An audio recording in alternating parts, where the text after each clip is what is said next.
Hello friends, welcome back my YouTube channel. If you want to watch the super hit movie Dangerous Waters in full HD, then first of all, give this video a like, and if you are visiting our channel for the first time, then subscribe to this channel. The name of the movie we are going to discuss in today's video is Dangerous Waters. So we will give you information about how and where you will get to watch Dangerous Waters film officially.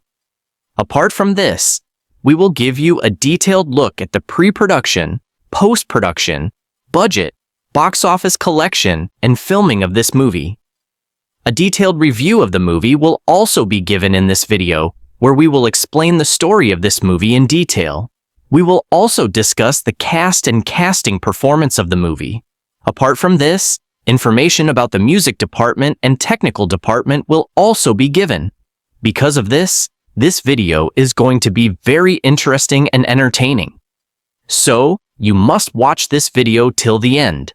And if you haven't liked this video yet, then like this video now and subscribe to this channel. So, let's start the video. Dangerous Waters is a 2023 American thriller film directed and written by Barr.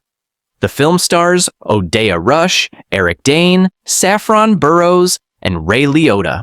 Dangerous Waters premiered on October 13, 2023 in select theaters and video on demand.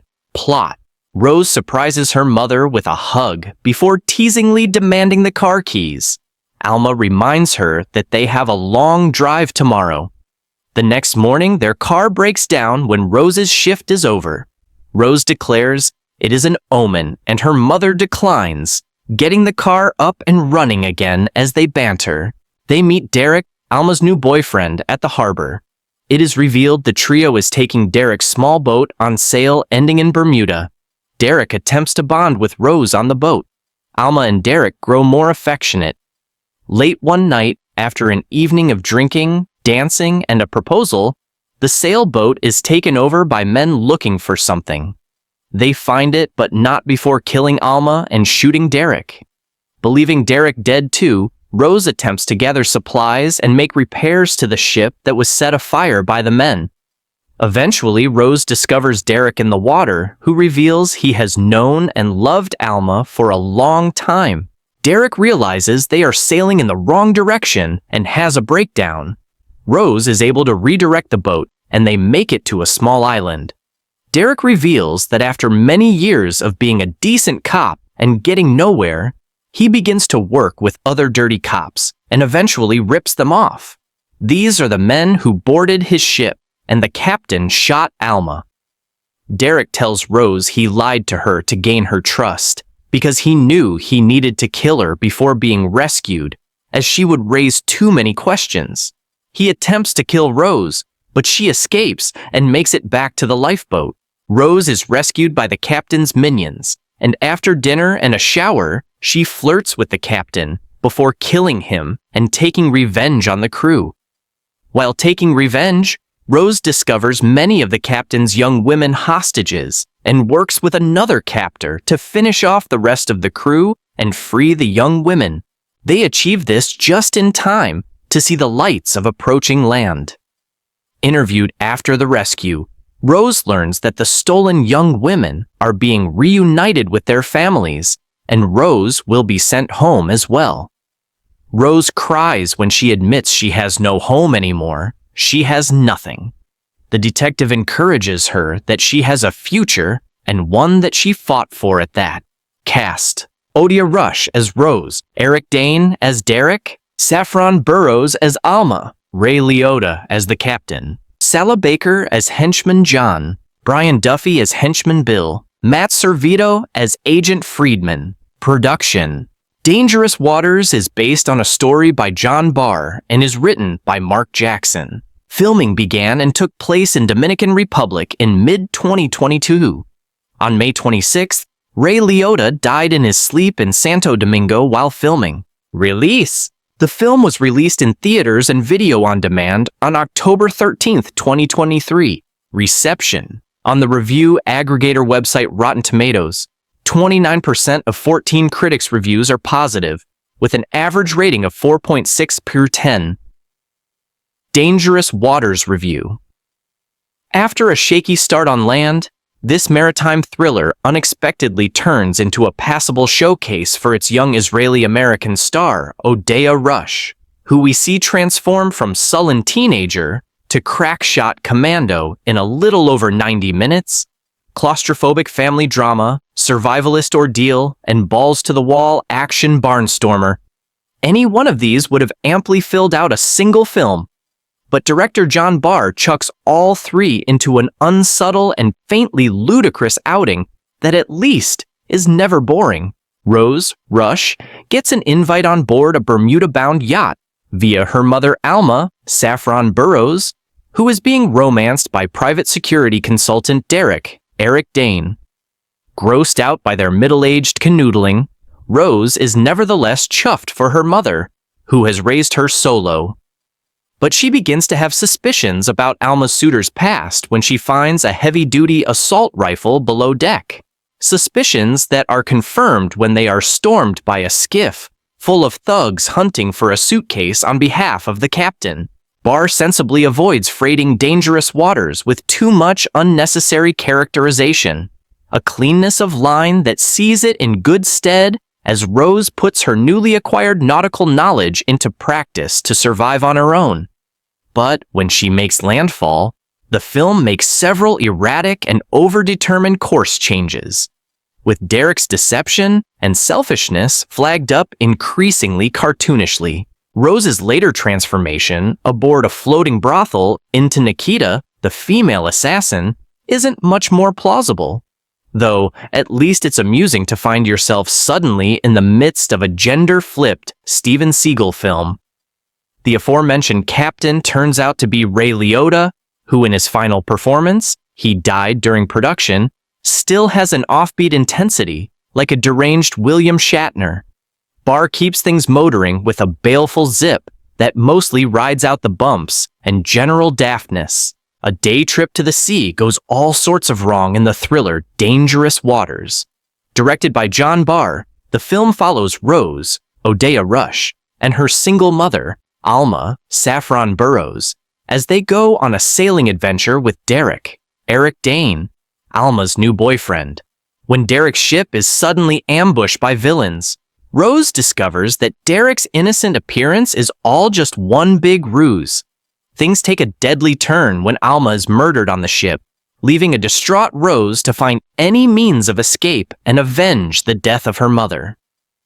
Here's everything you need to know about Dangerous Waters. Dangerous Waters makes its premiere in theaters on October 13, 2023. The film will also be available on demand. The trailer for Dangerous Waters was released by Signature Entertainment on September 5, 2023. Set in a small town in Florida, the highly independent 19-year-old Rose is less than thrilled about going on a sailing adventure with her single mother, Alma. What's even worse is that they're vacationing together with Alma's new romantic interest, Derek, whom Rose has no idea what he's like. Despite her personal qualms, Rose is willing to embark on their little spontaneous trip, so long as her mother is happy. Upon reaching the dock, Rose meets Derek for the first time. In his crisp sailing attire and impressive boat, Derek fits the description of a successful local businessman. With the wind in their hair and glasses of champagne, things are pretty chill as they set out to sea. But Rose maintains her suspicions about Derek, and it doesn't help that he keeps a crate of weapons in his boat. When nighttime hits, Derek's boat is ambushed and set on fire.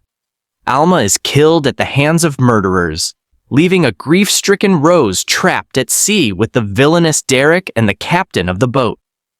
With his survival instincts in full motion, Rose has no one to rely on but herself to get to land and bring these killers to justice. More recently, Collider had the chance to exclusively premiere a new clip from Dangerous Waters, showing Rose trying to find her way around the boat. See it here. Odeya Rush stars as Rose, the 19-year-old protagonist who must find any means to get to land after the murder of her mother offshore. Rush previously appeared in Cooper Raiff's Cha-Cha Real Smooth, starring Dakota Johnson. Her stellar acting portfolio also includes the Oscar-nominated Lady Bird by Greta Gerwig. Dane plays Derek, Alma's lover, who turns out to be a dangerous criminal. Dane is no stranger to the world of television. The actor gained prominence for playing Dr. Marc Sloan in the long-running ABC medical drama series Grey's Anatomy. Years later, Dane made a strong impression among audiences with his role as Cal Jacobs, father to Nate Jacobs, Jacob Elordi, in the hit HBO series Euphoria. Dane's upcoming projects include Tony Tost's directorial debut National Anthem, in which he stars along with fellow Euphoria co-star Sydney Sweeney, Paul Walter Hauser, and Halsey. Burrows plays Alma, single mother to Rose. Burrows garnered attention for playing main character Dorothea Dottie Quinn in the 3rd season of Netflix's You. She's also starred in Prime Video's Mozart in the Jungle, together with Lola Kirka, Gael Garcia Bernal, and Bernadette Peters. In addition to acting, Burrows also has some directorial and production skills under the sleeves. Burrows currently serves as director for the project Everything I Ever Wanted to Tell My Daughter About Men and producer for Ngozi Onwurah's project Neighborhood Alert. Last but not least is the late Ray Liotta, who plays the mysterious captain of the ship. Liotta unexpectedly passed away at the age of 67 in his sleep in the midst of filming Dangerous Waters. Before his death, Liotta was involved in numerous projects, such as Cocaine Bear, El Tonto, The Substance, and April 29, 1992. As one of the most recognizable faces in the entertainment industry, Liotta is best remembered for playing the real-life mobster Henry Hill in Martin Scorsese's Academy Award-winning film Goodfellas. After his passing, Liotta received a posthumous nomination for Outstanding Supporting Actor in a Limited or Anthology Series or Movie for his portrayal of James Keen Sr. in Apple TV Plus's Blackbird. John Barr serves as the director for Dangerous Waters, with the plot based on a story from Barr himself. Marc Jackson joins the team as a scriptwriter. Barr's previous works include Blood and Money, which follows a retired veteran who encounters a dead woman and a huge sum of money while going hunting in northern Maine. Dangerous Waters marks Barr's second feature film. Prior to this, he worked as a cinematographer for projects like Once Upon a Time in Queens and This Teacher. Joining the production table is Suza Horvat from Rio Luna Films and Marc Goldberg from Signature Films. Christian Mercuri from Capstone Global is on board as executive producer, together with Sarah Gabriel and Gareth Williams from Signature. Serving as co-producers are Brianna Johnson and Ben Jacques. Distribution for Dangerous Waters is handled by Capstone Global and Signature Films. Eric Dane, Odeya Rush, Ray Liotta, and Saffron Burrows are set to star in Dangerous Waters from Signature Films. Directed by and based on a story from John Barr, Blood and Money. With a script by Marc Jackson, the Dominican Republic shot film centers on a sailing holiday that spirals out of control when a teenage daughter, Cha-Cha Real Smooth Star Rush, uncovers the dark past of her mother's new boyfriend. Producers include Rio Luna Films' Suza Horvat and Signature Films' Marc Goldberg. Executive producers are Capstone Global's Christian Mercuri and Signature's Sarah Gabriel and Gareth Williams, as well as co-producers Brianna Johnson and Ben Jacques. The project is the second feature film from Barr, who previously directed Blood and Money with Tom Berenger and worked as a cinematographer on This Teacher and Once Upon a Time in Queens, and more recently, the Ariana Grande, Megan Thee Stallion, and Jimmy Fallon music video It Was a Masked Christmas. Rush stars in Cooper Raiff's Sundance audience award-winning Cha-Cha Real Smooth with Dakota Johnson. Additional film credits include the Oscar-nominated Lady Bird, directed by Greta Gerwig, Dumplin', alongside Jennifer Aniston, and The Giver, with Jeff Bridges and Meryl Streep. Dane currently stars in the hit HBO series Euphoria, and is known for his starring role in the Golden Globe. Award-winning and Emmy-nominated series Grey's Anatomy. He is currently in post-production on Tony Tost's directorial debut, National Anthem from Bronze Studios, co-starring with Sydney Sweeney, Halsey, and Paul Walter Hauser. Burrows currently stars in Netflix's You and starred in Amazon's Golden Globe-winning Mozart in the Jungle. She is in post-production on Alberto Corredor's Baghead with Peter Mullen and Freya Allen. As a director, Burrows is currently in development on 2 features, having directed on the project Everything I Ever Wanted to Tell My Daughter About Men. Burrows is producing Ngozi Onwuara's upcoming film, Neighborhood Alert. Liotta can next be seen in the Apple series Black Bird and in Universal's upcoming thriller, Cocaine Bear, directed by Elizabeth Banks, alongside Kerry Russell. Next, he will star with Margaret Qualley and Demi Moore in the Universal and working title film The Substance. His recent work includes the Warner Brothers film The Many Saints of Newark and Marriage Story. Signature Films and Capstone Studios most recently teamed up for family inheritance comedy The Estate, starring Toni Collette and Anna Faris. Signature Films' other credits include Bar Fight with Melissa Fumero and Rachel Bloom, the Ryan Philippe actioner One Shot, the Haley Bennett romance She Is Love, and the forthcoming actioner Trap House, starring Dave Bautista. Rush is represented by CAA, MGMT Entertainment, and Goodman, Ginau, Shankman, Smelkinson, and Christopher. Dane is repped by CAA, a Management 360, and Goodman, Ginau, Shankman, Smelkinson, and Christopher. Burrows is represented by ICM, Burek and Kovacic, and Yorn, Levine, Barnes, Krinsman, Rubenstein, Kohner, Endlich, and Gelman. Liotta is represented by the Gersh Agency, Authentic Talent and Literary Management, and Viewpoint. Barr is represented by Zero Gravity Management. A young woman's getaway with her mom and her boyfriend becomes a harrowing fight for survival in dangerous waters. The action thriller centers on Rose as she and her single mom Alma are invited by the latter's new beau Derek for a weekend trip on his boat in the ocean, only for vicious pirates to arrive and kill her mom and wound Derek, setting the boat ablaze and leaving he and Rose for dead.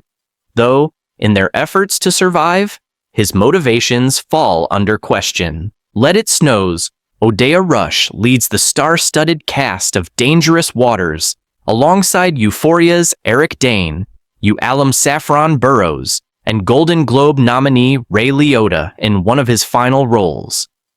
Combining a game of mental wits with survival thrills, the movie marks a promising sign for Rush's potential as a future action heroine. In anticipation of the movie's release, Screen Rant spoke exclusively with star Odeya Rush to discuss Dangerous Waters, branching out into hard-hitting action, working closely with action genre vet Eric Dane, and lessons learned from Ray Liotta. Note: this interview was conducted during the 2023 SAG-AFTRA strike, but the movie has an interim agreement with the union for adhering to requests. The review is that Dangerous Waters wasn't too memorable still, thanks to an impressive performance by Israeli actress Aya Rush in the lead role in a reasonably minimal appearance by the legendary Ray Liotta, who died during filming. You can give it a chance. Dangerous Waters was written and directed by John Barr, with the script he co-wrote with Marc Jackson. None of these names should tell you the average horror fan too much. Most of Barr's films were made as a cinematographer or as part of a cinematography team. Frost Ahar Nixon Greenberg, and his resume also includes only one film as a director and also a cinematographer. But whatever, add a suspense drama named Allagish with Ingir. Can we learn something about the film from this resume? I doubt, even if the director's inexperience is noticeable in some parts of the film. For example, in building suspense, cinematography does the job. The plot of Dangerous Waters is not too original. Alma Saffron Burrows of Troy, Deep Blue Sea, and recent Bagged lives in Florida with her daughter Rose. Rash, The Giver, Goosebumps, Emma Ladybird. She decides to join her mother on an enjoyable cruise, at least on paper, with her current boyfriends, Eric, Dane, Grace. Anatomy Euphoria, here, a horror fan, should already be suspicious. Because sailing for 10 days at sea with a guy they've been dating for a few weeks, or no, based on the AI Into the Deep. We reviewed recently, and whom the daughter hasn't met yet, doesn't seem like the safest idea. There is. Derek gives the impression of a creepy guy hiding something like a gun, for example. When Derek mentions that he's a former cop and a current security consultant, the metaphoric red lights start to turn on. Because we know the dark side of many cops in movies of such genre. In any case, the mother's lovable lover also tries to get closer to Rose, who turns out to be a much stricter girl than she seems. He brings her a sea knife and lets her help him navigate in the big boat. At the same time, the relatively casual mother who thinks she's come to a romantic comedy and not a thriller declares at every opportunity that she's come to rest, drink, take pictures, for social media, and so on. During these scenes, we learn about each character with the most interesting being, Rose. She understands weapons, for example, and demonstrates good shooting skills. When Derek tries to teach her how to shoot, you know what they say about a gun, a pocket, a knife, or other weapons that appear in the first act. Somebody will have to use them sometime as the film progresses.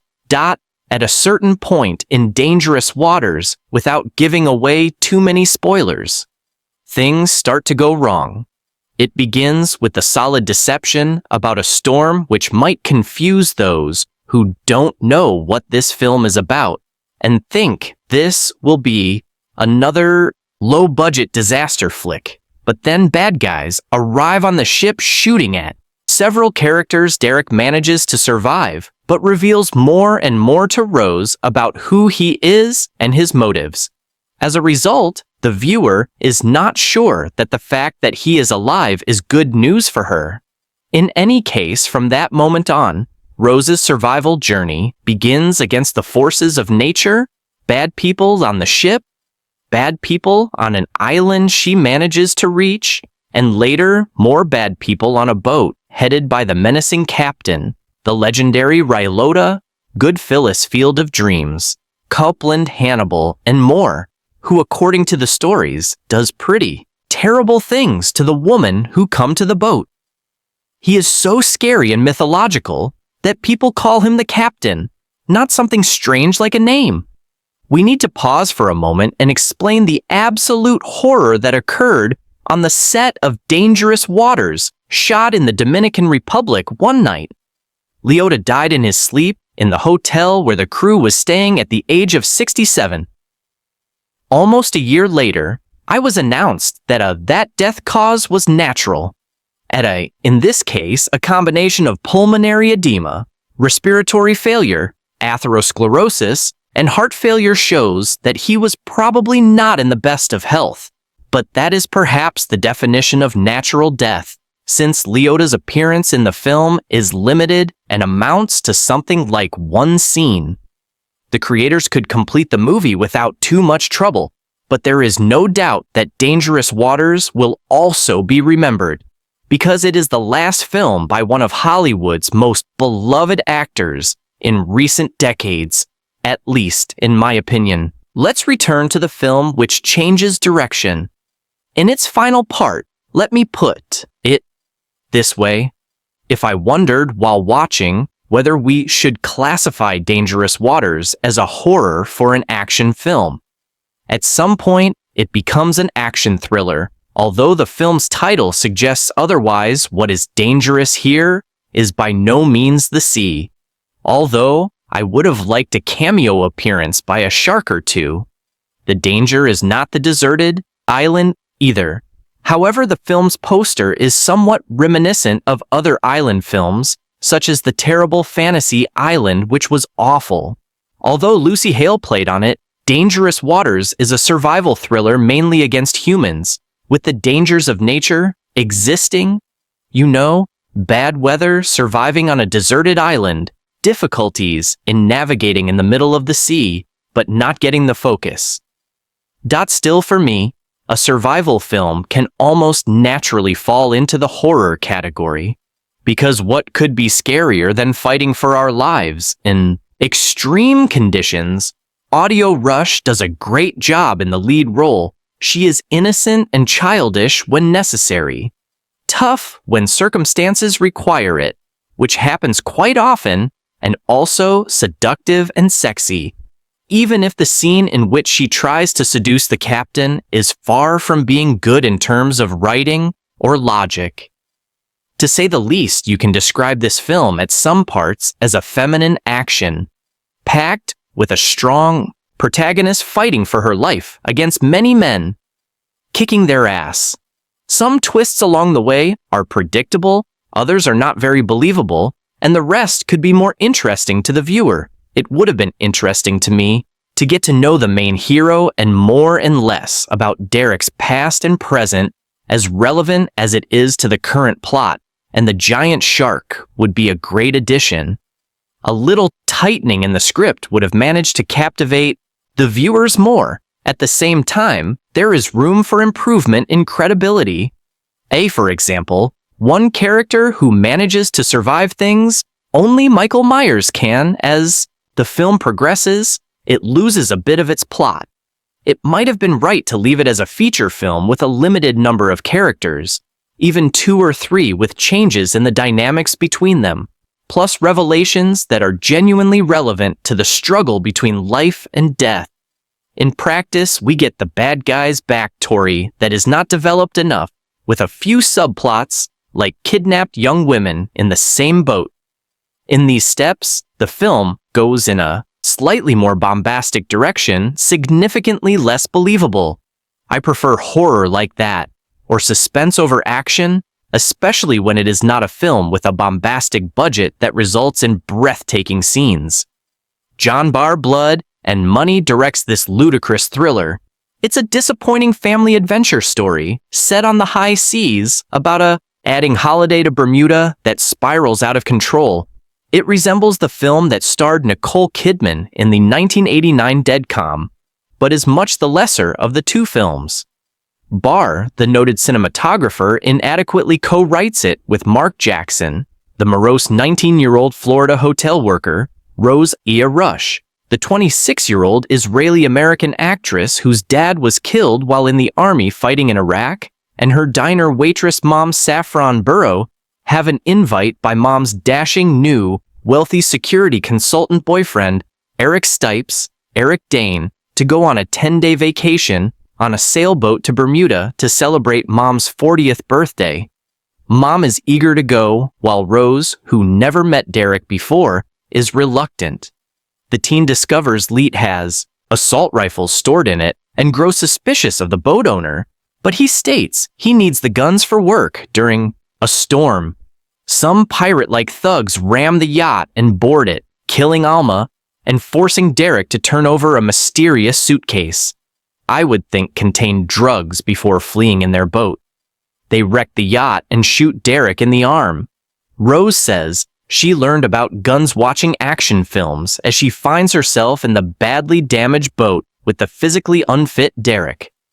The inoperable boat drifts off to a nearby deserted island, and in the climatic scene, Rose encounters Ray Lotus, unsavory captain, a human trafficker, and goes badass after him and his gang, using an assault rifle midway through the filming. In the Dominican Republic in 2022, the 67-year-old Leota died in his sleep, making this 5-minute cameo in this crappy film his last film. While the foreshadowing is heavy in a Dangerous Waters, that doesn't make the film any less shocking. Dangerous Water begins with 19-year-old Odeya Rush and her single mother, Alma Saffron Burrows, preparing for a vacation with Alma's new boyfriend, Eric. Dane, Rose is resistant to the trip, not only because it's a sailing adventure and she's afraid of the water, but also because she's never even met Derek, and her mother hasn't been dating him long at all. This setup feels quite surface level, leaving the viewer wishing for a little more context. There isn't quite enough understanding of the mother-daughter relationship, or who either of these characters are outside of it, aside from some pretty basic characterizations. Roz's concerns are valid, of course, and it's hard to decide if she's simply a disgruntled Dean or if she's more of the parent in this family than her mother is. Rose is 19. After all, not 15. Alma is presented as more carefree and maybe just a little reckless, but with a passion for life. Meanwhile, Rose is cynical even in how she talks about her job of CEO. There isn't much characterization for anyone here, but Odeya Rash certainly tries in the early going, conveying some mixed emotions of mild jealousy that her mother has been spending less time with her, but also happiness for her newfound love.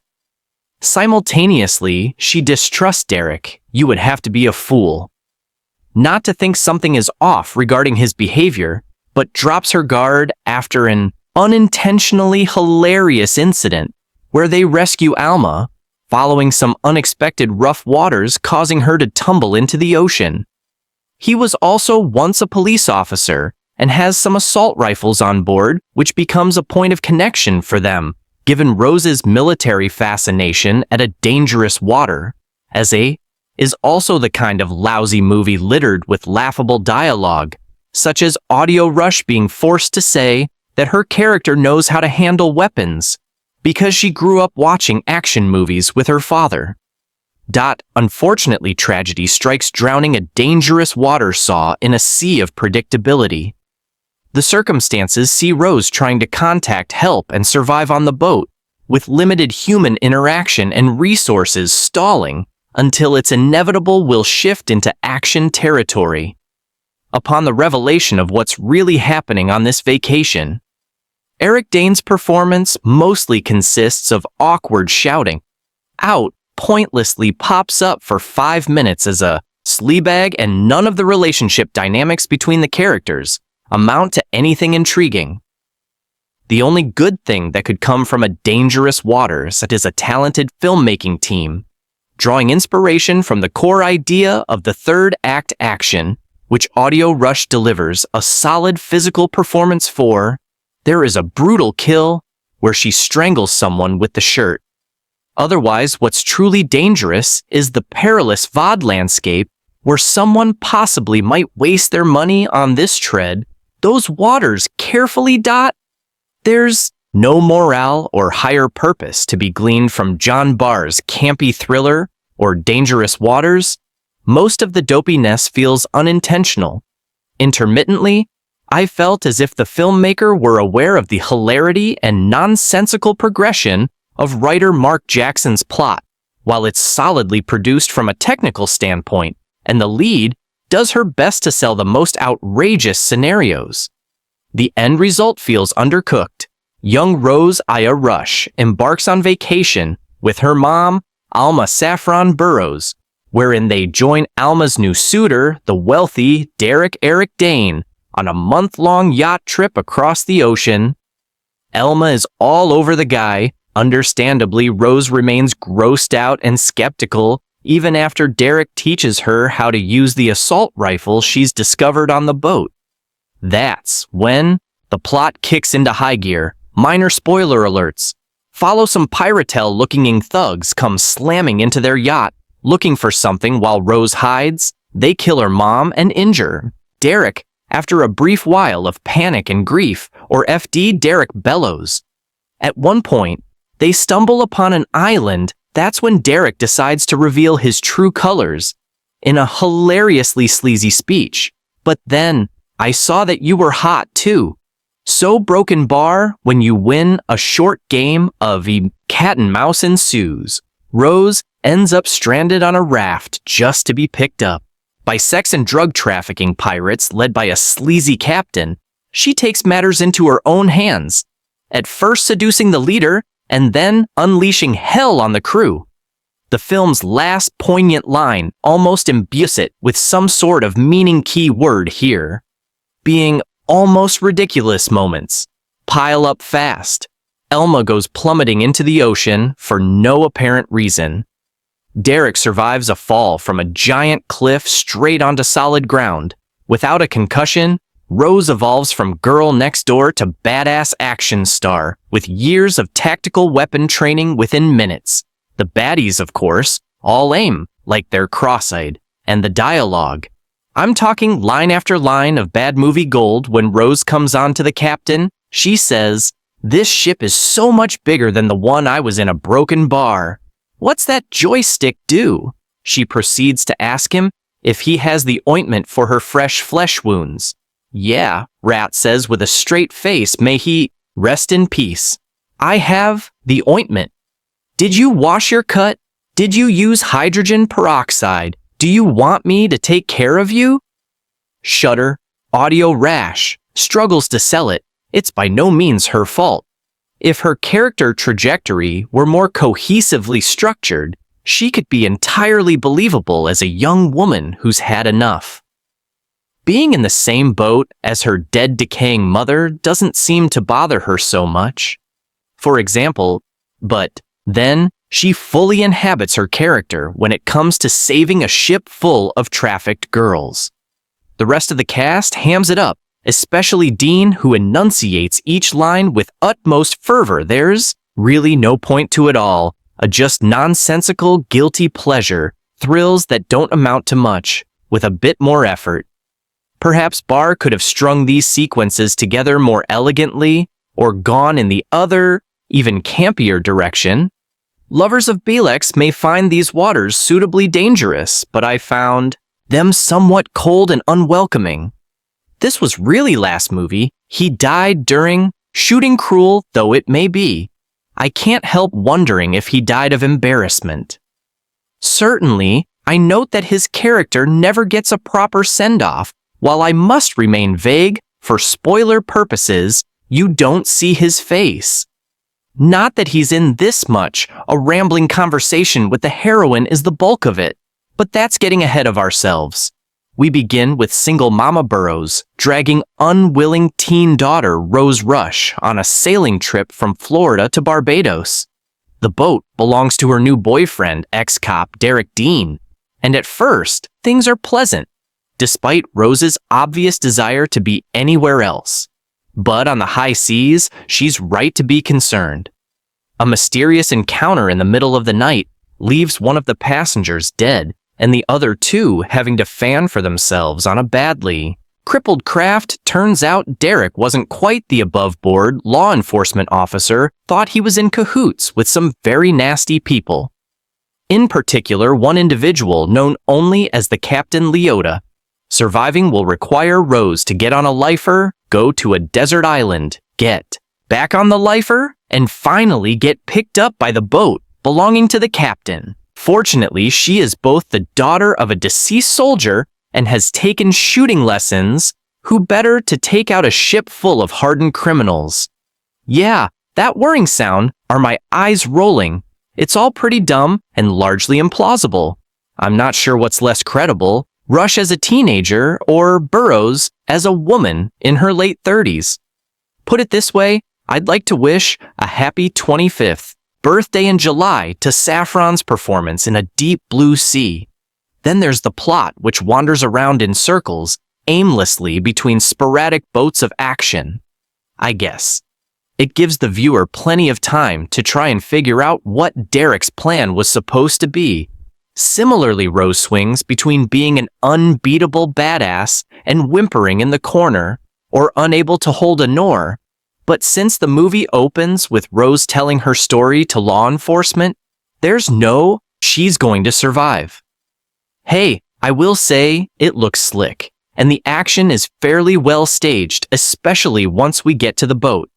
This is certainly watchable, though I almost dozed off during one of the longer life or F sequences.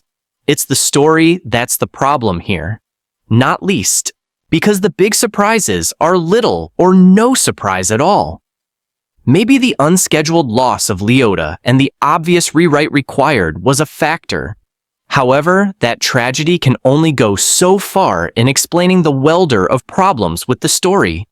It's the kind of thing which might pass muster as a TV movie on a lower-tier cable channel. I was expecting more, and certainly Odeya deserves better as a memorial. A Dangerous Waters is a 2023 American thriller film in which a sailing holiday spirals out of control when a teenage daughter uncovers the dark past of her mother's new boyfriend, directed by Barr. Blood and Money, from a screenplay written by Marc Jackson. Based on Barr's storyline, the capstone global Ryle film signature film's co-production stars A Rush, Ryota Saffron Burrows, Eric Dane, Solar Baker, Alexia Garcia, Amid Zader, Roy Eljanan, and Besson, produced by Pedro Catrin, Marc Goldberg, Franco Herrera, Ivan Herrera, Susorvit, Banak, Brianna Johnson, Michael McGrell, and John Rusk. Executive produced by Patrick Fisher, Sarah Gabriel, Richard Condell, Christian McCurry, David Sullivan, and Gareth Williams. Dangerous Waters is entertaining and deliriously deaf, and is firmly in the a Saturday night pizza and a six-pack category. But it's a lot of fun, and Audio Rush, at only 26 years of age, is great in the role, relishing every smackdown and having had roles in A Lady, Bah, and the goosebump to this is a radically different direction, which she is wholly at ease. A Dangerous Water so becomes ridiculous. In the end, going for cartooner violence instead of a serious sense of dread, trying to reach a poyalau. There aren't of leadership for Rose. That's too much to swee 3 different movies competing for attention in the Dangerous Waters, and none of them work, falling short of potential, as the whole effort slowly loses sight of the relationship story. It initially wants to explore some movies, can pull off a mishmash of multiple genres, but it looks awkwardly misplaced in a Dangerous Waters. From there, we see Audio Rush's Rose morphed into someone else entirely. A young woman who can fight and handle guns like a bro. A broken Barr. Dangerous Waters also falters in focusing on the two-hander interaction. Moments between Rose and Derek, there's a huge sense of blandness in Eric Dane's performance. He a broken Barr. The only good thing that could come from a Dangerous Water essay is a talented filmmaking team, drawing inspiration from the core idea of the third act action, which Aya Rush delivers a solid physical performance for. There is a brutal kill where she strangles someone with the shirt. Otherwise, what's truly dangerous is the perilous V landscape where someone possibly might waste their money on this tread. Those waters carefully dot a broken Barr. It's amusing to find yourself suddenly in the midst of a gender-flipped Steven Seagal film. The aforementioned captain turns out to be Ryota, who in his final performance, he died during production, still has an offbeat intensity like a deranged William Shatner. Barr keeps things motoring with a baleful zip that mostly rides out the bumps, and general deftness relying more on stunts and less on single-location minimalism. It leans into being a sleazy action. B-movie Rose gives a good fight, even as she gets punched and kicked around, and the late Odeya giving his final performance does bring a ski menace to his brief but very uncomfortable scene. Even as sex trafficking comes into play, a Dangerous Wat never dives into tacky exploitation. Some elements do keep the material relatively grounded in some sort of reality. The helplessness of the post-attack scenes on the boat is tangible, and that island, for as little as it's actually incorporated into the plot, provides a sense of isolation that somewhat convinces us Rose might let her guard down. In the hopes of some aid, Rush's performance is generally finally a broken Barr. It is a movie that you feel could have gone in one direction and not had as big of an impact. However, it keeps offering more, leading us to the surprise direction everything ends up going. Audio Rush is brilliant in the leading role, although it does seem to show how the movie needed to make changes due to the tragic death of Ryota. It's very talkative at times, and sadly lacking much in the way of real thrills. There were 2 stretches that afforded me to be too easily distracted by my phone pinging, rather than sitting on the edge of my seat. Also, there were too many times where plausibility took a back seat, and overall dangerous waters never sources with it, often feeling lifeless and cruising on autopilot. Instead, 5 out of 10, dangerous waters occasionally teeters precariously on the brink of some well-trodden narrative paths, but manages to steer clear of total predictability. Especially in its climax, the final act reinvigorates the journey, plunging us into a maelstrom of action and passionate confrontations, delivering us to a concluding port that is both explosively satisfying and emotionally resonant. This saves a slow burn film from dragging the entire runtime. A vacation goes wrong. And then worse and worsey in a Dangerous Waters, a Murphy's Law brand of thriller that changes gears a bit too frequently in presenting a series of increasingly dangerous scenarios. At a mounting rate of frequency, the movie loses both its grounding and its credibility. The setup is simple. Teenage Dro's audio rush and her single mother, Alma Ma Saffron Burrows, both working in the service industry to stay afloat and hopefully get the teen to college, have been invited to take a sailing trip to Bermuda to celebrate Alma's 40th birthday. The person setting up the trip is Alma's new well-to-do boyfriend, Eric Dane, who was once a cop and now works in private security. Everything starts fine enough. Derek clearly cares for Alma, having a cake and champagne, ready for some rest and relaxation. And although Rose is suspicious of her mom's new beau, she gradually warms up to the guy because he seems so considerate. Sure, he's hiding a semi-automatic rifle and some pistols in Boat's cabin. But when Rose asks him about the weapons, Derek says they're just for his job. He even lets her fire a few rounds into the water, and from that apparent display of perfect aim, Derek determines that the girl is a natural will, this be important for later. Of course it will, just as a seemingly throwaway line from Alma about Rose being a train fighter will come into play. At some point, one imagines that Rose's stated love for action movies is a bit of foreshadowing too, although one wonders how much watching brawls and firefights in the movies actually prepares someone like here, or anyone for that matter, for the final turn of Marc Jackson's screenplay, if her instant common skill under immense pressure are any indication. A steady diet of actioners is more than enough to handle oneself in a battle straight out of any generic action movie before any of that. Though Jackson and director John Barr make a somewhat convincing case that this story will take a more realistic approach to survival under difficult circumstances. Some of those include heavy winds, which result in Rosa losing her cell phone, and a storm, which is nothing compared to what Derek's past and current troubles have in store for the trio. Some men with guns ram and board the boat, looking for something other than the firearms that Barrick is hiding, and suddenly, Rose finds herself alone on the vessel, unable to operate its motor or any of its electronic system, because of the attack, and stranded somewhere in the ocean between Florida and Bermuda. That is perhaps all that can be specifically stated about the plot, since Jackson attempts some surprises along the way toward that climactic showdown. Some are more believable than others, such as when Rose finds herself on the wrong course toward the island nation, and winds up on a different, uninhabited, and far more remote island. She does have some help at least, although the plot's quickly established pattern of throwing obstacle after obstacle at the teen more or less gives away one of those twists.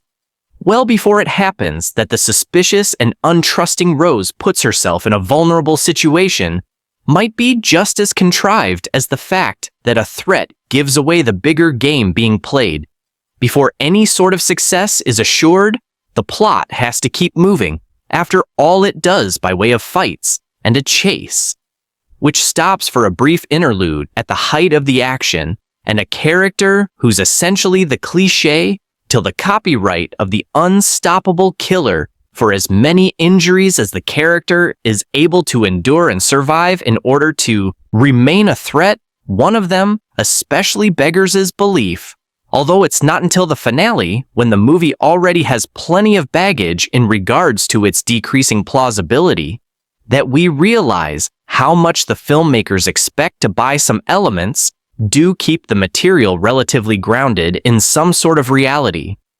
The helpless of the post-attack scenes on the boat is tangible, and that island, for as little as it's actually incorporated into the plot, provides a sense of isolation that somewhat convinces us Rose might let her guard down. In the hopes of some aid, Rush's performance is generally fine, although the comparatively young actor seems a bit lost in communicating her characters in the moment, reactions in silence and close-ups. There are a lot of such moments here, unfortunately, and it's especially noticeable again when the character takes on a sudden change in the third act. It doesn't help that part of that is played against the late Rauda, who effortlessly uses menace in his final film performance. Basically, the broad scheme of this plot is sound in its design, and thinking the important part of maintaining some kind of believability, though, rests in the specifics, and there a dangerous water comes up. Short, Dangerous Waters may be an over-the-top thriller, but it's that ought to right some of its wrongs. The broken Barr, right?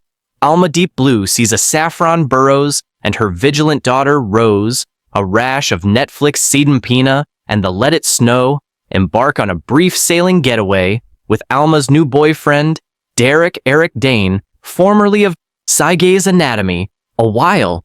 The sailing trip is about as mundane and awkward as Rose anticipated. Their trip is overturned by Derek's past. They abruptly pairing Rose with Derek as they fight for survival in open waters. The shaky dynamic between Rush and Dean is the movie's secret weapon. A director co-writer, John Barr, does a good job building tension and leaving the audience with unwavering uncertainty towards Derek's intentions and Rose's safety. Without making the movie feel sleazy, Dane chews the scenery, but the acting works towards his unhinged character. We can never take him at face value. A Rush, who has been a rising star for a while, shows strength in the movie's leading role. As a captivating heroine, she effortlessly channels different survival modes, no matter what the scenario entails. There may be some viewers who are eager to check out A Dangerous Water, so because they want to see Ryota's final performance. If that's the case, the movie may leave that crowd with an unexpected bittersweetness. Alyota, given the role of an enigmatic and creepy villain, is as intimidating as we expect. It's a portrayal that reminds us of how unsettling Lyota's motionless stares were, despite what he does with the role. Though unfortunately, it's not entirely a great send-off to an otherwise gifted actor, Cocaine. Burr was a better posthumous tribute, to be honest.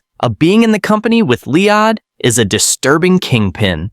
Dampens an otherwise thrilling and fun action flick, Brainstorm Media's latest film, A Dangerous Water, as I saw a compelling thrill reset on the isolating open water, which gives birth to a badass new female heroine. It's ocean, sating untrustworthy. Characters and blood-pumping music make for a tense survival thriller.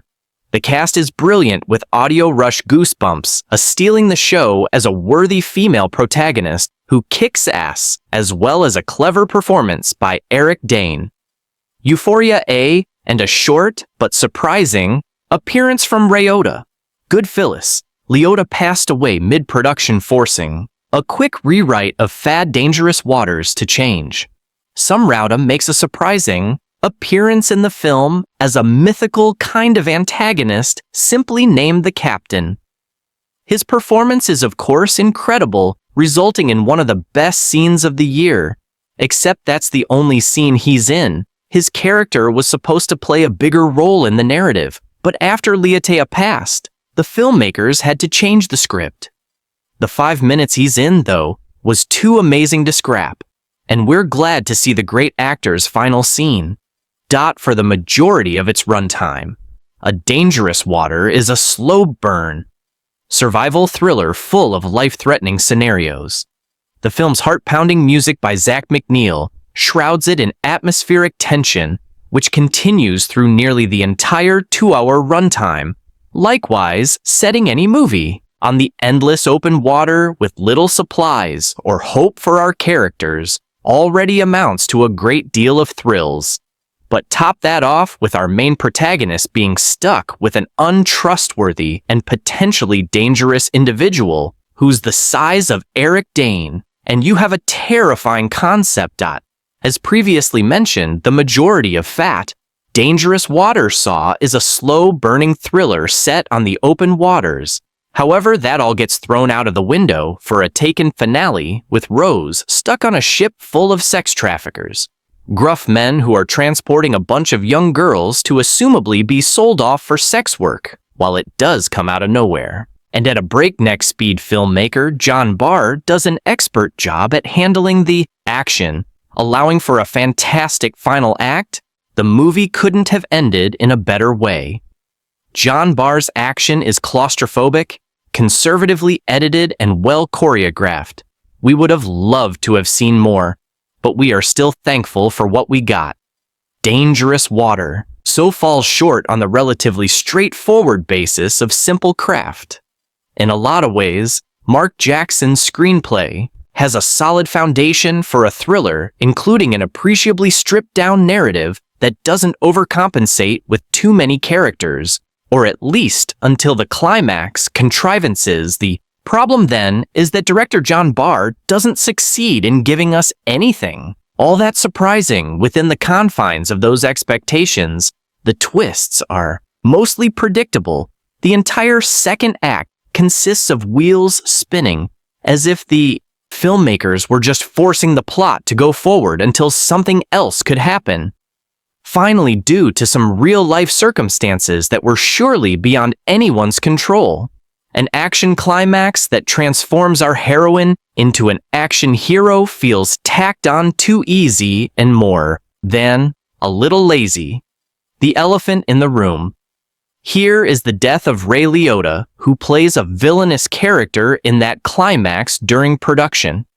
On the film, it becomes quite clear when the real Liotta becomes a body double man to stand in for him, and after this point, the movie sadly loses its way. It's hard to blame any particular person for something like this. We will all shuffle off this mortal coil one day. The challenge for Jackson and Barr, though, is re-establishing a sense of danger, and the climax clearly. A round of rewrites led to the decisions made for the film's final big action sequence, in which Aya rushes Rose faces down and makes men's meat of a bunch of big burly bad guys and a lady. We're getting ahead of ourselves a bit, though.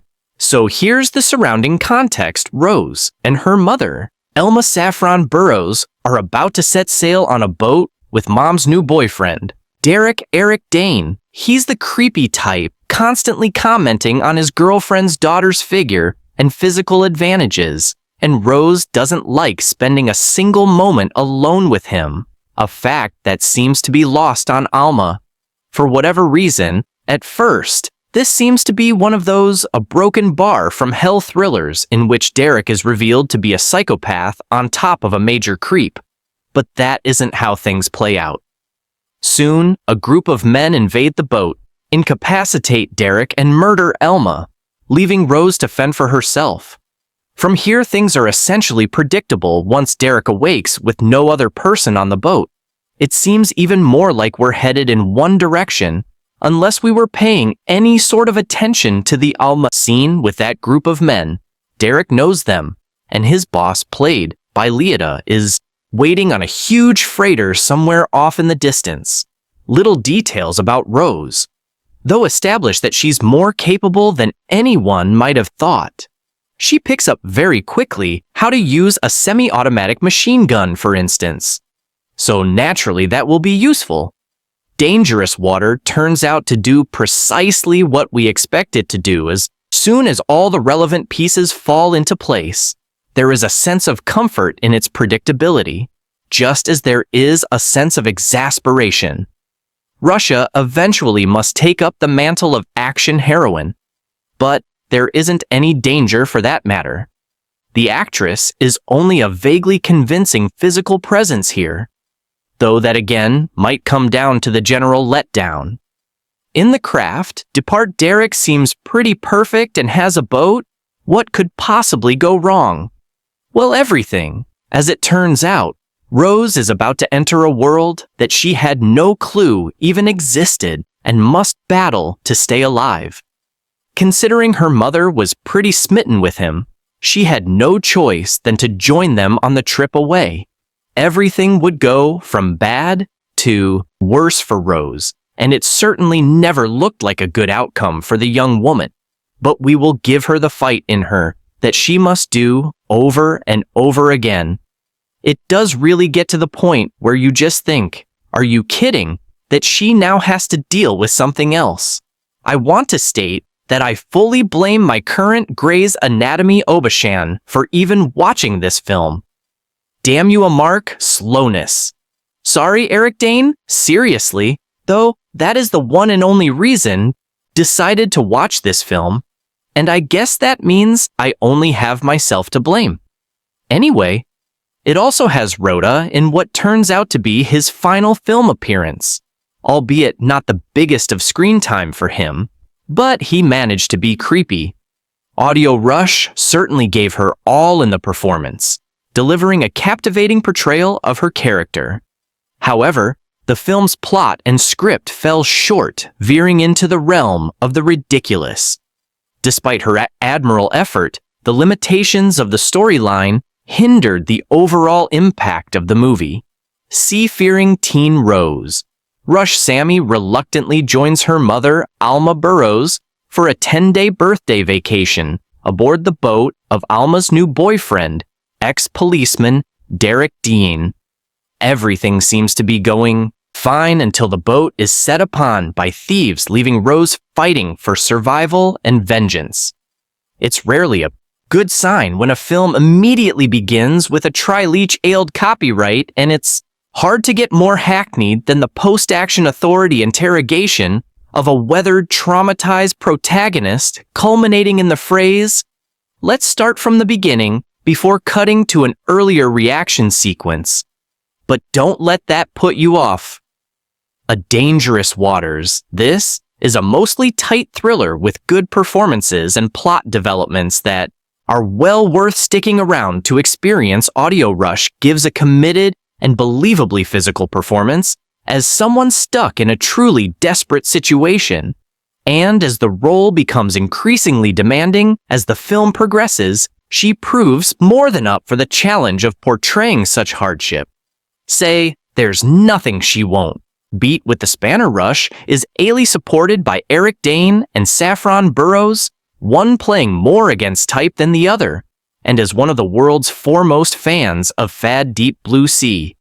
Not an exaggeration, it was great seeing Burrows back on the water again, albeit with a far less formal character than Dr. Susan Mallister Rauda, tragically passed away during the production of the film, and the narrative suffers from his role being reduced, but the moments he's on screen, he absolutely shines, bringing a seductive menace to his character of the captain. His trademark cackle cannot fail to brighten my day. As glorious as the third act of Fat Dangerous Waters may be, it doesn't hold together coherently with the rest of the film, and there are some sections that feel superfluous and time-filling, uneventful full diversions, offering little more than a change of scenery, an unprovoked exposition dump, and some truly terrible character decisions. However, I still enjoyed myself throughout, despite the disappointing lack of any shark-shaped threats that really should have been present, given the numerous occasions when there's quite a lot of blood in the water. Dangerous Waters is a psychological suspense film that leaves viewers wondering about the identities of the main characters. It was such a suspenseful thriller that it might alter how people view sailing. Audio Rush, who previously appeared in The Giver, portrays the main character. This is the first thriller she has acted in, and her acting has grown significantly. The setting for this movie is an ocean, which serves as its central setting. This film takes place in the present day, and it involves Alma, a middle-aged widow, played by Saffron Burrows, and her troubled daughter, Rose, played by Odeya Rush, together, along with her mother's new boyfriend. They set forth on a vacation trip through the ocean. Rose, dreading the entire trip, begins to catch wind of some weird occurrences that sharpen the plot. It all starts with Derek Stipes, who is portrayed by Dane. He is a master manipulator who presents himself as a man who adores Alma, when it is completely false. The unpredictability of this movie was one of its strongest features. Dane's acting was spot on, and Stips' plot surprise kept the audience guessing the manner in which he initially comes off as totally credible and reliable before turning out to be a total liar. Odeya Rush effectively conveyed the sorrow of a girl losing her mother, while also demonstrating the character's resiliency. Rush's action in this film was incredibly wild and captured her strength. Viewers would become enthused and cheer the main character throughout the more intense scenes. The movie started a little slow, and there were a few times when it became unclear how the mother met Derek and the relationship. The character of the mother should have had more strengths. They made her weak because she was a little oblivious. There were a few lower points in this film. More background information about how these girls were taken hostage on the boat would have been helpful. The captain was another. His character lacked depth and shouldn't have passed away so quickly. It would have been more satisfying if he had been more difficult to kill. Unlike other suspense films, the captain was so easily outwitted. In this one, Rhoda 67 died in 2022 in his sleep in the Dominican Republic while making Dangerous Waters, and while his presence in the film is severely truncated, it turns out that the low-budget action thriller from director, co-writer, cinematographer John Barr, Blood and Money, is better than average. One thing giving the film an interesting slant is its setting. For the most part on the high seas, the film's notably resilient protagonist, Rose, the talented Odeya Rush Lady Bird, works the graveyard shift at a Florida hotel, while her mother, Alma, Saffron Burrows, speaking in a workable American accent, works the swing shift at a local diner. Alma's new boyfriend, Stipes, Dane, has invited Alma and Rose on a 10-day voyage aboard his sailboat by way of vacation. Is gung-ho. Rose not so much, especially after she finds Derek's AR-15 decorated with a dagger through a rose symbol stowed under a seat cushion. Okay, I never said. The film was subtle. Barr and co-writer Marc Jackson War Story managed to concoct a combination of the 1989 Nicole Kidman breakthrough drama Deadcom and an offshoot of the Liam Neeson 2008 B-movie classic, Taken, with Rose as both a victim and a knockoff of the Nissan character. Rose, whose father died in service in Iraq, is a quick learner. She picks up the art of not making from Derek pretty quickly. Derek is impressed with her shooting skills when they give the assault rifle a workout. But can she learn to use a section just from watching Dirk? One of the film's tricks is withholding just how evil a character is until later. For a bit, characters play a dangerous game of castaway on an uninhabited island with a big cliff. Rose will learn the meaning of the expression from the frying pan into the fire.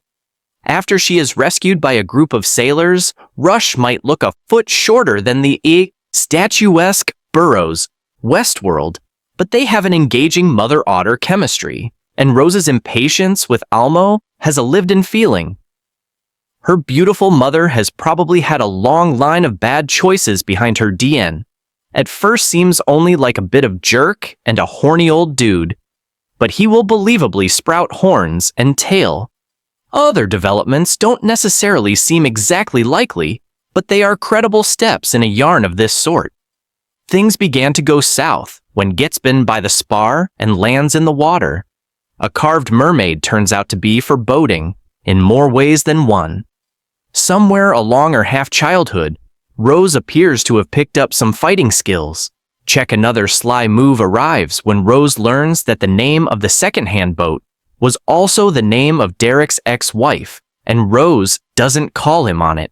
Keep hearing about a character named the Captain and his appetite for young girls. Yes, that is the unsavory Leota role. Enjoy it while you can.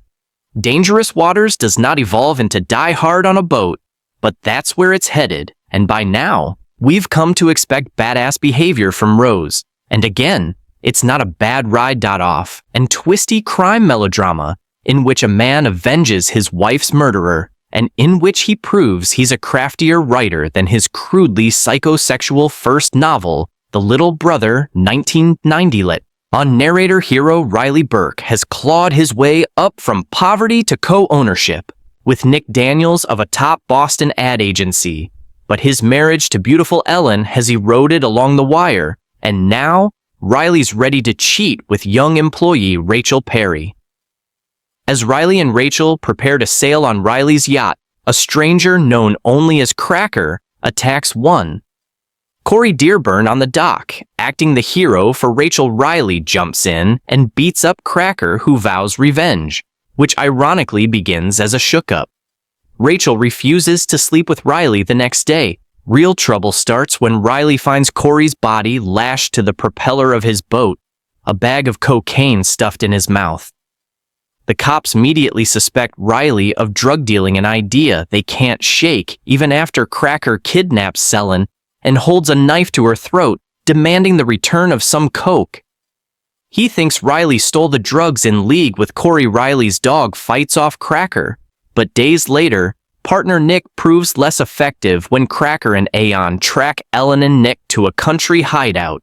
Wounding Nick but killing Ellen, enraged Riley bulls his way along a tangled path, including romancing two of Corey's old flame that winds up in his murdering the goon in cold blood, and Nick shooting Cracker dead the end.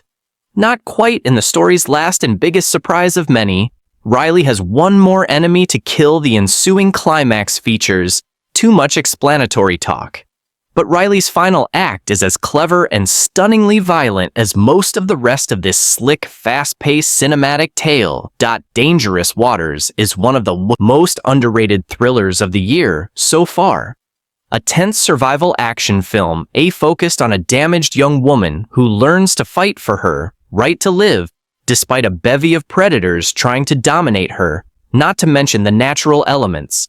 Odeya Rush plays Rose, a working-class woman who goes on a Bermudan vacation with her mother and her mother's new boyfriend, played by Dane, when pirates ambush the ship. She is forced to use her woods to survive loss. A Dangerous Waters that takes viewers from a small yacht to an abandoned island to a dangerous pirate ship. Director John Barr spoke to Movie Web about the film, which contains a Leota's final performance. Leota passed away during the production, but his appearance here is unforgettably haunting. And Barr has captured not just history, but a fitting testimony to one of the greats. So, between Ko and then the passing of Leota, it seems as if Dangerous Water was affected more than the usual production. What did it look like originally? How did it transform? And what was the production like? And it had a much bigger scope.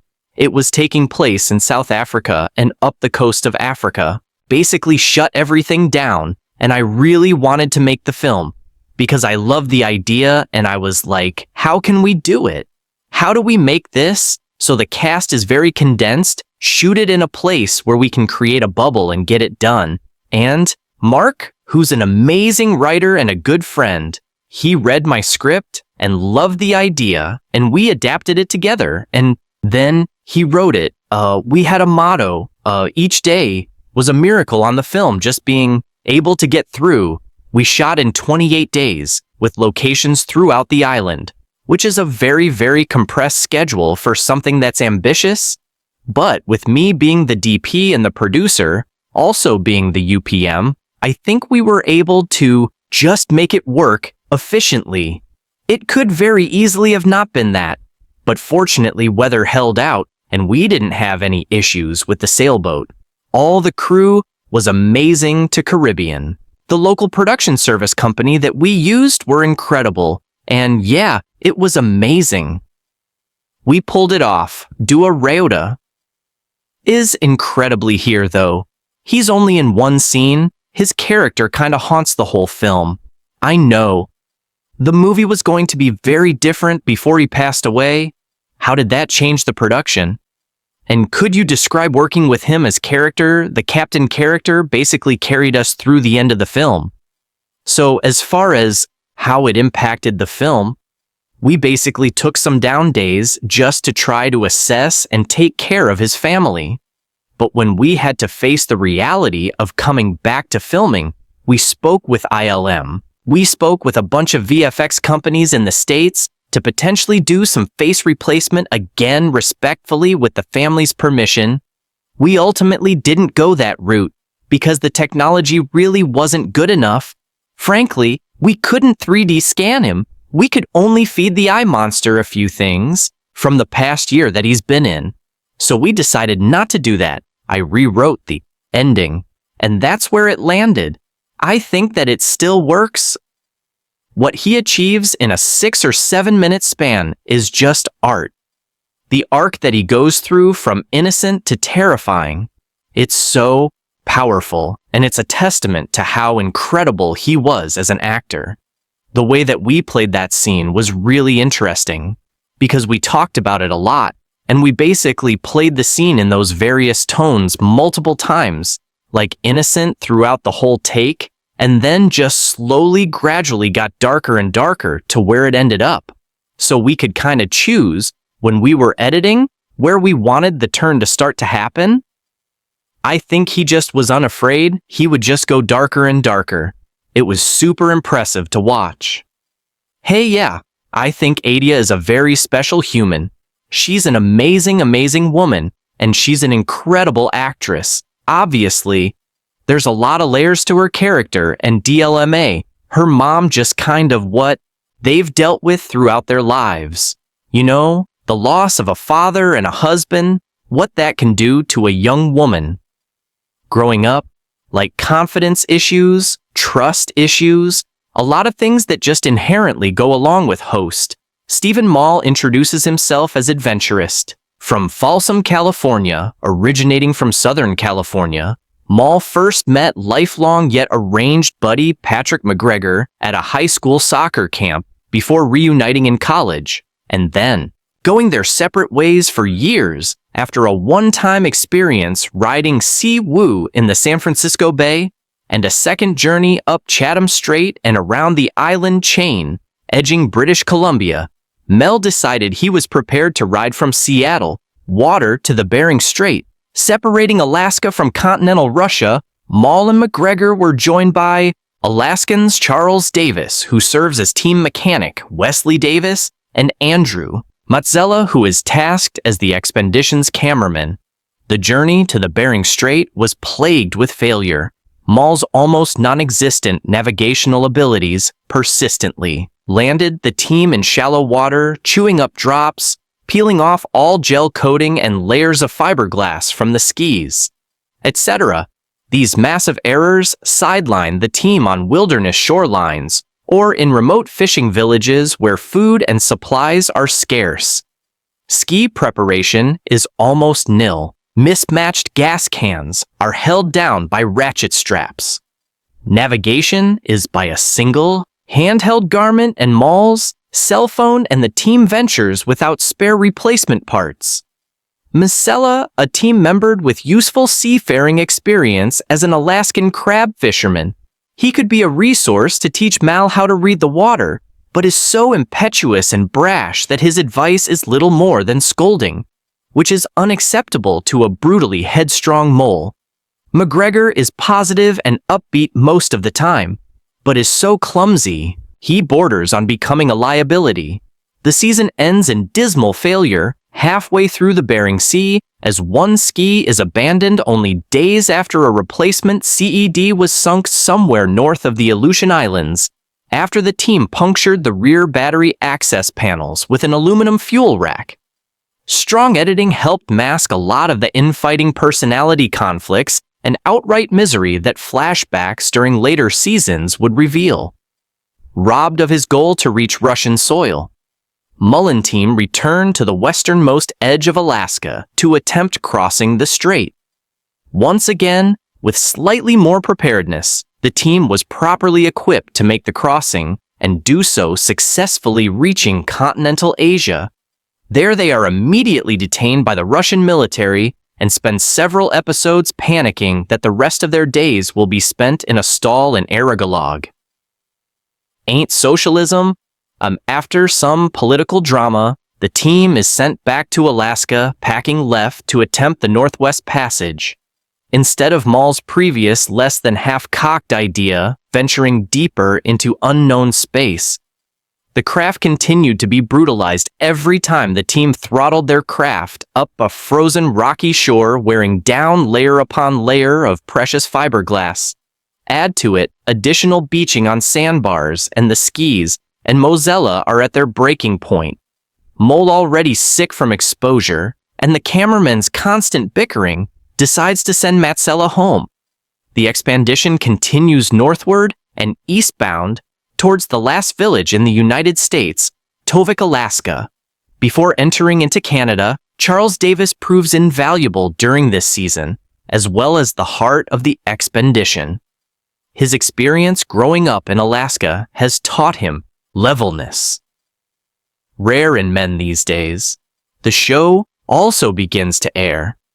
Davis Morning Benedictions, something which clearly tested well with audiences as it became more and more regular throughout subsequent seasons. The team's poor writing abilities has Davis perpetually working on the seed of ooze. Even having to reprogram at Key Lanyard, one is lost.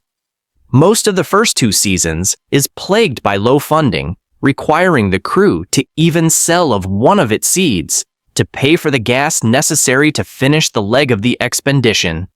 While MAV TV is supporting the expedition, it's obvious that nobody is getting rich off of this. Hindsight could place some blame on Maul's slapdash planning for a second route. Some of the show's most dramatic imagery came from the season. This time, Kawasaki stepped in as a title sponsor, equipping the crew with a quartet of naturally aspirated Ultra LX jet skis. Smartly, Charles Davis has fabricated aluminum racks to hold 6 6-gallon tough jugs jury cans, as well as racks for Pelican cases. And, amazingly enough, after producers also sprang the extra cost for a fuel boat and crew manned by Jake Hammer and Casey Maziz. The craft is so hunkered down with fuel, it nearly sinks on 2 separate occasions, requiring just as much service and care as the skis. Speaking of which, Mel tears the hell of his jet ski completely open. Yeah, Charles continually patches it up, again and again, but Mal keeps running the damn thing up every beach he can like a crazed Spanish conquested door. A professional cameraman joins a team and provides the show with some of its best footage from the back of the jet skis and the fuel boat. The team journeys deep into the Arctic Circle, and Maul's complete and total navigational ineptitude nearly gets the team killed, and I legitimately mean that the Canadian Coast Guard had to airlift the poor guys to safety, despite the absolute unwavering warnings given by a lifelong local fishing captain to turn back. Mel pushes his crew northward into an Arctic squall that pins the team against a small atoll, icing them in huddled together on the support. In snow and ice, the team has to convince Maul to issue them a day. Help comes in. Agonizing day later, amazingly, the Canadian Coast Guard concede to let the crew retrieve their equipment and even their skis before evacuating the area. Model is scolded into humility by the captain. Like a child, it was great. TV Season 3 proved to be probably the show's high point. The footage of the landscape was phenomenal. The scenery was both bleak and beautiful, and the drama was actually on point, and not solely personality-based. There were some legitimate stakes in the season, and like the seasons before it, the expedition fell short in spectacular fashion. In fact, their failure is almost a foregone conclusion. It's now just witnessing the slow, descent into madness that makes the show so appealing. Oh, and for whatever reason, nobody can figure out how to keep an auxiliary fuel pump, or BCH, working. Defeated by the thickening Arctic surly global warming, a cooling Amal inexplicably drives all the way from California to Maine to personally ship the 4 new jet skis to Iceland in another inexplicable move. Mel has jettisoned Charles Davis from the team and replaced him with a human marshmallow Scott something or other, who not only personally cost the expedition its one shot at crossing from Iceland to the Faroe Islands, but systematically drives the whole team down into a depression before finally packing up and going home. Satisfied that being such a momentous drag has permanently wounded the show, I suspect with only 1 day of riding beneath their belts, the skis are boxed up again and shipped to Denmark. The rest of the riding is nearly catatonic. Smooth water, plenty of places to stop for fuel, monotonous scenery broken up by the occasional bunker or cliff gun remnant from Nazi-occupied Wea socialism, before entering into Amsterdam and into Germany, freed from last year's support craft. Jake and Casey are welcomed additions to the team and earn their keep. Although Casey does venture off to join Subia Froza for a late-night drink, which causes an episode's worth of panic. In fact, Casey's single 3-hour infraction was later referenced as the causality for Maul's dismissing of him from the team. In a later season, the rest of the season is a 5-episode no-wake zone with some nice scenery and consistent bureaucratic haranguing by different EU nations, including a new law outlawing all PWC from the Rhine in Austria. A new en route is taken by truck into Croatia, which is just a political nightmare.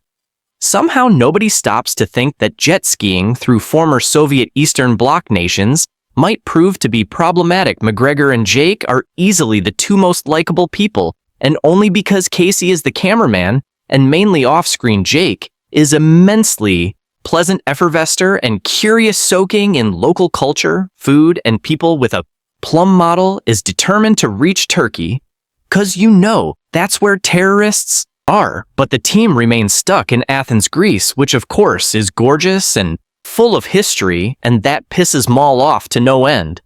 It's apparent that looking at the countries they're traveling through drives him into fits of impatience.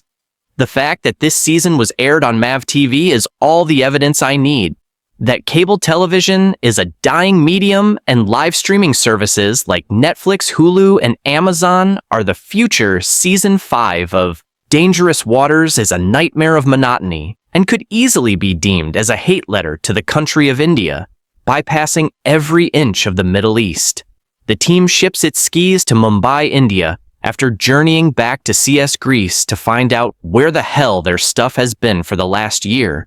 Then they were for a whole month in India, waiting for it to show up.